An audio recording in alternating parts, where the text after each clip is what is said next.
நீண்ட காலமாக நடத்தி வந்த சால்ட் டைபூன் எனப்படும் சைபர் தாக்குதலால் ஏறத்தாழ ஒட்டுமொத்த அமெரிக்கர்களின் டேட்டாவும் தற்போது சீனாவின் கையில் இருப்பதாக வெளியாகியிருக்கும் தகவல் இந்தியா உட்பட உலக நாடுகள் அனைத்தையும் மிரள வைத்திருக்கிறது. சால்ட் டைபூன் என்பது சீன அரசின் ஒத்துழைப்போடு ஹேக்கர்களால் நடத்தப்பட்ட பல்லாண்டுகால சைபர் தாக்குதலாகும். இதன் மூலம் அமெரிக்கா உட்பட 80க்கும் மேற்பட்ட நாடுகளின் தொலைத்தொடர்பு, அரசு மற்றும் தனியார் உட்கட்டமைப்புகளுக்குள் ஊடுருவி அவற்றின் தரவுகளை சீனா களவாடி இருப்பதாக கூறப்படுகிறது. உலகளாவிய தகவல் தொடர்பு வலை அமைப்புகளை கண்காணித்ததோடு ஒவ்வொரு நாட்டிலும் யாரெல்லாம் முதன்மையான ஆட்களாக இருக்கிறார்களோ அவர்களையும் அவர்களது இயக்கங்களையும் பின்தொடர்ந்து அவற்றின் செயல்பாடுகளை கண்டறியும் வகையில் சீன உளவு அமைப்புகளால் மிக கச்சிதமாக இந்த நடவடிக்கை அரங்கேற்றப்பட்டுள்ளது. இதன் காரணமாக ஏறத்தாழ ஒட்டுமொத்த அமெரிக்கர்களின் டேட்டாவும் தற்போது சீனாவின் கையில் இருப்பதாக புகழ்பெற்ற ஆங்கில ஏடான நியூயார்க் டைம்ஸ் நாளேடு செய்தி வெளியிட்டுள்ளது.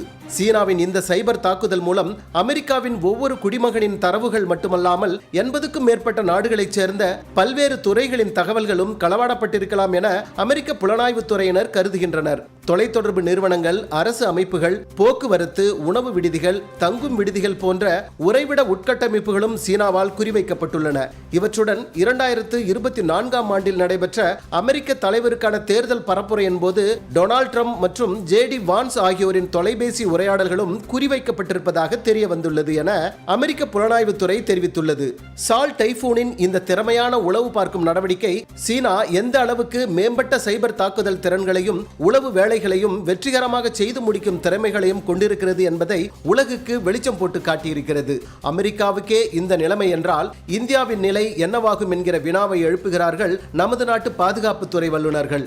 இந்தியாவை பொறுத்தமட்டில் அரசு இணையதளங்கள் பல்வேறு முறை ஹேக்கர்களால் தாக்குதலுக்கு ஆளாகி இருக்கின்றன. 2021 மார்ச் மாதம் தெலங்கானா மாநிலத்தின் மின் வழங்கல் மையத்தை குறிவைத்து ஒரு சைபர் தாக்குதல் நடத்துவதற்கான முயற்சி நடைபெற்றது.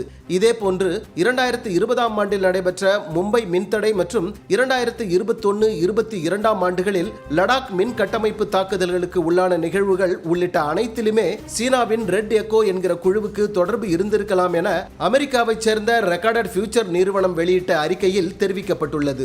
மிக கடினமான பாதுகாப்பு வளையங்கள் மிகுந்த அமெரிக்காவின் உட்கட்டமைப்புகளுக்கு உள்ளேயே மிக எளிதாக ஊடுருவி அந்த நாட்டின் அத்தனை குடிமக்களின் தரவுகளையும் அந்த நாட்டின் பாதுகாப்பு உள்ளிட்ட அத்தனை துறைகளின் தரவுகளையும் தனது விரல் நுனியில் வைத்திருக்கும் சீனா நமது நாட்டை மட்டும் விட்டு வைக்குமா என்ன என ஐயம் எழுப்புகிறார்கள் நமது நாட்டின் சைபர் கிரைம் வல்லுநர்கள். இந்தியா விழித்துக் கொள்ள வேண்டிய தருணம் இது எனவும் அவர்கள் எச்சரிக்கை விடுத்திருக்கின்றனர். வேந்தர் செய்திகளுக்கு சென்னையிலிருந்து முகிலன்.